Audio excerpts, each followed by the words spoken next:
আমরা বিরোধী দলে থেকেও জনগণের অধিকারের জন্য লড়াই অব্যাহত রাখবো ইনশাআল্লাহ। দুইটা বিশ্বযুদ্ধেও একদিনে এত সংখ্যক সেনা অফিসারের মৃত্যু কোনো বাহিনীতে ঘটেনি।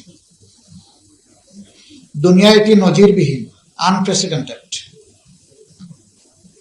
এত বড় ঘটনা দেশের প্রতিরক্ষার ইতিহাসে ঘটে গেল,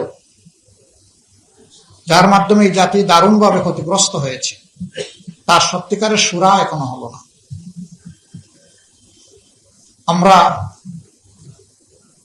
আমিও সৈনিক পরিবারের একজন সদস্য। আপনাদের মতো পুরোপুরি হয়তো বা এই ব্যথা বুঝবো না, কিন্তু কিছু হলে ওই ব্যথা আমাদেরকেও স্পর্শ করে।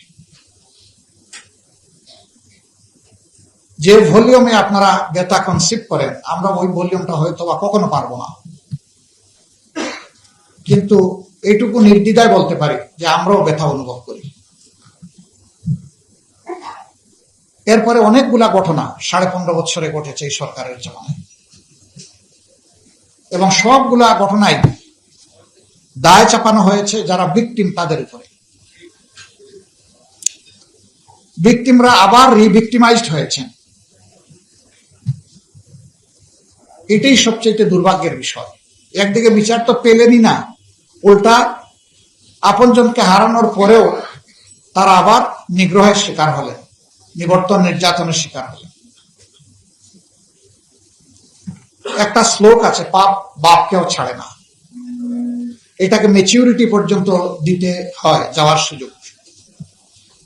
আল্লাহ তাআলা একটা সীমা পর্যন্ত সেই সুযোগ দেওয়ার পরে তাদের উপরে তার শক্ত গ্রিপ বসান।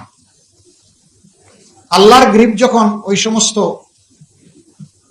অপরাধীদের ঘাড়ের উপর পড়ে, তখন তাদেরকে আর রক্ষা করার কেউ থাকে না। কিছু কিছু পরিবার সদ্য বিবাহিতা কলিজার টুকরা স্ত্রীকে রেখে গেছেন। কারো গর্ভে প্রথম সন্তান, কারো ছোট ছোট কিডসরা ছিল।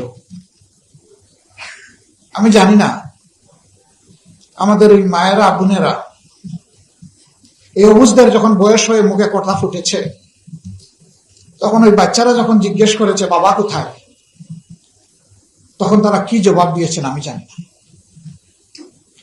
আমার জানা মতো অবুঝ কান্নাই ছিল তখন তাদের অবুঝ বাচ্চাদের জন্য জবাব।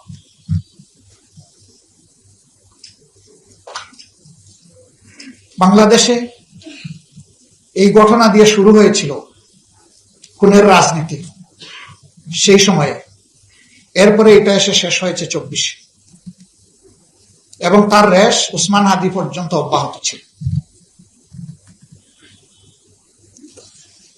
এই মানুষগুলোর ত্যাগ এবং কুরবানির কারণে আজকে বোধহয় এখানে দাঁড়াতে পারলাম, কথা বলতে পারছি, নিজের অনুভূতিটুকু অন্তত প্রকাশ করার সুযোগ পাচ্ছি।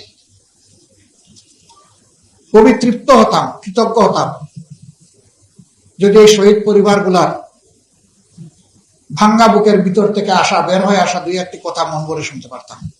আমরা তাদেরকে কথা দিচ্ছি, সরকার বিচার ব্যবস্থা কি করবে না করবে সেটা আমরা দেখব, কিন্তু আমরা আপনাদেরকে আমাদের পরিবারের অবিভাজ্য অংশ মনে করি, আনসেপারেবল। আপনাদেরকে কখনো আমরা আমাদের হৃদয় থেকে সেপারেট করতে পারবো না। তারা আমাদেরকে ঋণী করে গিয়েছেন, তারা দেশের জন্য কমিটেড ছিলেন, জাতির দায়িত্ব নিয়ে তারা দায়িত্ব পালন করেছিলেন। গর্বের বাহিনীকে দুর্বল করার জন্য এ ছিল গভীর ষড়যন্ত্র। আমরা এই ষড়যন্ত্র উপলব্ধি করি, এবং আল্লাহ তাআলা কোনোদিন সুযোগ দিলে তার সঠিক প্রতিকার করব ইনশাআল্লাহ। যেখানেই গিয়েছি গত নির্বাচনী প্রচারণায় যুবকরা হাত ধরে শক্ত করে ঝাঁকুনি দিয়ে একটা কথা বলতো, হাদি ভাইয়ের বিচার করবেন কিনা। এখনো বলে এই বিচারটা আমরা পাবো কিনা।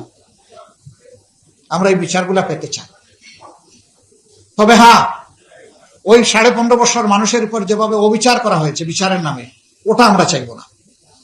এটা যেন শতভাগ ন্যায় বিচার হয়, এবং যার পাওনা সে যেন পায়। এতে যদি অভিযুক্ত কোনো ব্যক্তি একদম সম্পূর্ণ নির্দোষ ন্যায় বিচারের মাধ্যমে প্রমাণিত হয়ে যায়, আমাদের কোনো আফসোস থাকবে না। একজন অভিযুক্ত মানুষও দোষী না হয়ে যেন শাস্তি না পায়, সেটি আমরা দাবি করব। বরঞ্চ প্রকৃত দোষীরা যেন সঠিক শাস্তিটা পায়, এটা যেন নিশ্চিত করা হয়। আমরা দাবি জানিয়ে যাব এবং আপনাদের দাবির সাথে আমরা একাত্ম হয়ে চলতেই থাকব। আমাদের এই লড়াই অব্যাহত থাকবে ইনশাআল্লাহ।